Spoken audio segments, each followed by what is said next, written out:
Assalamu alaikum students, hope so you all are doing well. Today we are going to discuss the first question of the exercise, that is the choose the right option.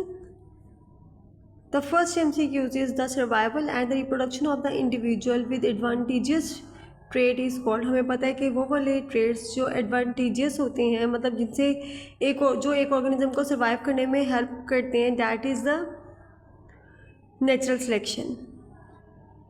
Second one, a population is split by a river. After many generations, both population evolve into different species.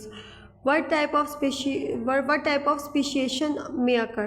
यहाँ पे हमें पता है कि जब हम geographical area की बात करते हैं और उसकी वजह से एक ऑर्गेनिज्म में चेंज आता है, तो that is due to the allopatric speciation. Which characteristics in which whale sports that their ancestors lived on land? हमने ये बात जब हमने वेल के बारे में डिस्कस किया था, तो वहाँ पे हमने पढ़ा था कि उसमें वेस्टिजियल ऑर्गन्स प्रेजेंट है. That is the pelvic bones that are present, small pelvic bone that are present in the well, जो हमें ये बताते हैं कि इसके एंसेस्टर्स में भी लैंड पे एग्जिस्ट करते हों. Farmers choose best cows to breed. It is an example of, जब हम बेस्ट काउस को चूज़ करेंगे, मतलब एक स्पीशीज़ में से एक हमारे पास स्पीशीज़ हैं, उसमें से हम टू पॉपुलेशन में से बेस्ट ऑर्गेनिज्म को चूज़ करें for the breeding, that is known as the selective breeding. Darwin's observation of the finches prove that, जब डार्विन ने फिंचेस को ऑब्ज़र्व किया था, तो उसने ये ऑब्ज़र्व किया था they are adapted to their environment. तो यहाँ पे हमारे पास जो बेस्ट ऑप्शन है, that is they adapted to different foods on different islands, कि जहाँ पे वो एग्जिस्ट कर रही थी फिंचेस, वहाँ उसके अकॉर्डिंग उनमें अडेप्टेशन हुई थी. New variation appear suddenly and help survival, what happens next?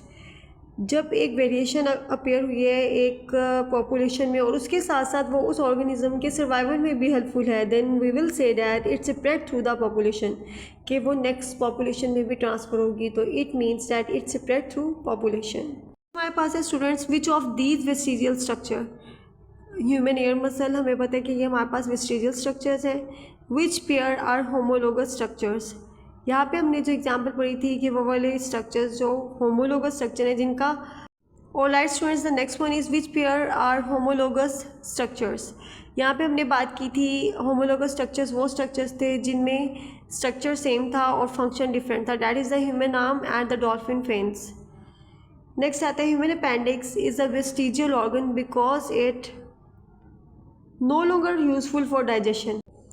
Students, last हमारे पास है artificial selection is similar to the natural selection because. Artificial selection और नेचुरल सिलेक्शन में जो सिमिलरिटी है, that is both depend upon variation among individual.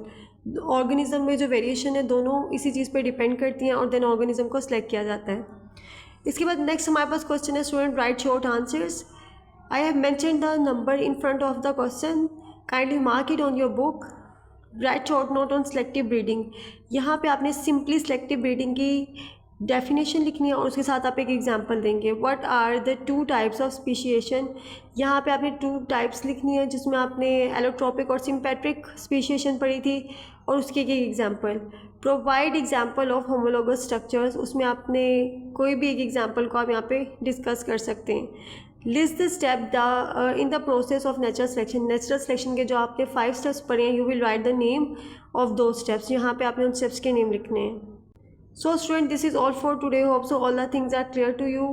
Kindly carefully mark it on your book. Thank you so much. अल्लाह हाफिज़.